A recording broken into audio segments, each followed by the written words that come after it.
नमस्ते। आप सबको हमारे चैनल की ओर से भैया दूज की हार्दिक शुभकामनाएं। यह पर्व कार्तिक सुदी दूज को मनाया जाता है। बहन भाई के संबंध को बढ़ाने वाला यह सर्वाधिक प्रचलित त्योहार है।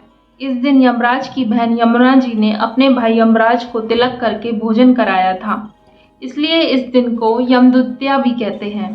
क्या आप जानते हैं कि भैया दूज क्यों मनाया जाता है? चलिए आज जानते हैं भैया दूज क्यों मनाया जाता है। अत्यंत प्राचीन काल की बात है कि भगवान सूर्य की पत्नी संज्ञा देवी थी। संज्ञा देवी के एक पुत्र तथा एक पुत्री थी। पुत्र का नाम यमराज था और पुत्री का नाम यमुना जी था।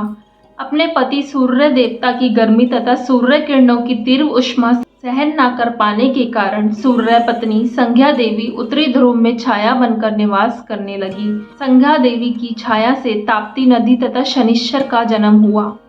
उसके बाद कालांतर में ही उन्हीं संज्ञा देवी से अश्विन कुमारों का जन्म हुआ, जो आगे चलकर देवताओं के वैद हुए। सूर्य की पत्नी जो संज्ञा देवी उत्तरी ध्रुव में छाया बनकर रहने लगी थी, वे कुछ समय बाद यमुना जी और यमराज से सुतेला व्यवहार करने लगी। माँ का ऐसा व्यवहार देखकर यमराज ने संयम मणिपुरी त्याग यमलोक बसाया और परियों को दंड देना प्रारंभ कर दिया। यमुना जी ने जब देखा कि माता के व्यवहार से क्षुब्ध होकर भाई यमराज यहाँ से चले गए हैं, तो यमुना जी भी माता के साथ निवास त्याग कर कृष्ण भगवान के अवतार लेने के पूर्व ही मथुरा में आकर विश्राम घाट पर आकर रहने लगी। काफी समय व्यतीत होने के बाद यमराज को अपनी बहन यमुना जी की याद आई। बहन की याद आते ही यमराज ने यमुना जी को ढूंढने के लिए अपने दूतों को भेजा। यमदूत यमुना जी को खोजते खोजते मथुरा आए, पर उन्हें यमुना जी नहीं मिली। यमदूत यमुना जी को ना खोज पाने के कारण बड़े निराश हुए। यमलोक पहुंचकर यमदूतों ने डरते डरते यमराज को बताया कि वे यमुना जी का पता लगाने में असमर्थ और निराश होकर लौट आए हैं। यमदूतों से यह समाचार जानकर स्वयं यमराज ही यमलोक से चलकर गोलोक मथुरा में पहुंचे और यमुना जी का पता लगाते लगाते विश्रांत घाट पर पहुंच गए। यमुना जी को जब ज्ञात हुआ कि मेरे भाई यमराज आए हैं, तो यमुना जी जो कि विश्रांत घाट पर गुप्त रूप में निवास कर रही थी, भाई यमराज का स्वागत करने के लिए बाहर आई। यमुना जी ने यमराज का बड़े प्रेम से स्वागत सत्कार किया। उन्हें अपने महल में ले जाकर भोजन तथा विश्राम कराया। यमुना जी के प्रेम व्यवहार और आतिथ्य से प्रसन्न होकर यमराज बोले, बहन मैं बड़ा प्रसन्न हूँ, तुम जो चाहो वैसा वर मांग लो। इस पर यमुना जी ने कहा, भाई मेरी कोई कामना नहीं है, मुझे कुछ नहीं चाहिए, फिर कहो मैं आपसे क्या वर मांग लूं।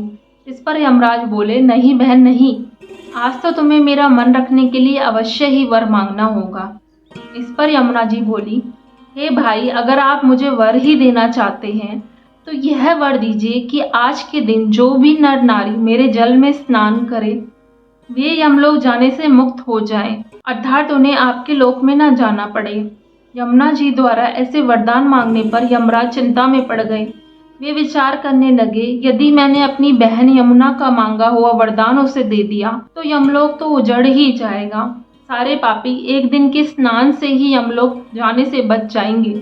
यमराज को चिंतित और विचार करता हुआ देखकर यमुना जी ने युक्ति निकाली। वे यमराज से बोली, हे भाई तुम मेरा मांगा हुआ वर देने में हिचकिचा रहे हो, तो यह वर दो कि आज के दिन जो भाई अपने घर भोजन ना करके बहन के यहाँ भोजन करे तथा बहन के साथ उसी घाट पर स्नान करे, वह यमपुरी ना जाए।